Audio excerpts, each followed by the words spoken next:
मेरे ना तेरे बिना जमे जी नहीं लगता। हुण मैं ना साडे घरे अपने ब्याह दी गल करूंगी, तू ना किते मुक्कर जी।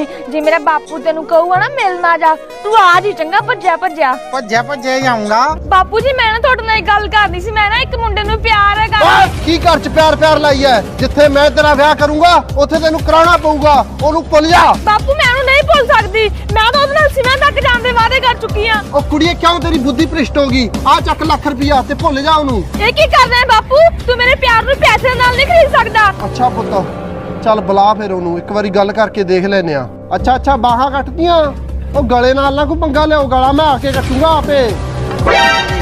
ओ हां बई काका आ गया तू। अंकल जी तुसी बंदे मारन दा काम नहीं करदे? नहीं पुत्त तू ਤਾਂ गलत समझ गया, मैं ਤਾਂ दर्जी आ ਚੱਕ ਲੱਖ ਰੁਪਿਆ, ਮੇਰੀ ਕੁੜੀ ਦੇ ਨੇੜੇ ਤੇ ਨਹੀਂ ਦੇਖਣਾ ਚਾਹੀਦਾ ਤੂੰ। ਆ ਗਏ ਜੀ ਤੁਸੀਂ? ਪਾਪਾ ਹੀ ਉਹੀ ਹੈ ਜਿਨ੍ਹਾਂ ਨੂੰ ਮੈਂ ਪਿਆਰ ਕਰਦੀ ਆ। ਕੌਣ ਜੀ? ਮੈਂ ਪਛਾਣਿਆ ਨਹੀਂ ਆਈ ਤੁਹਾਨੂੰ।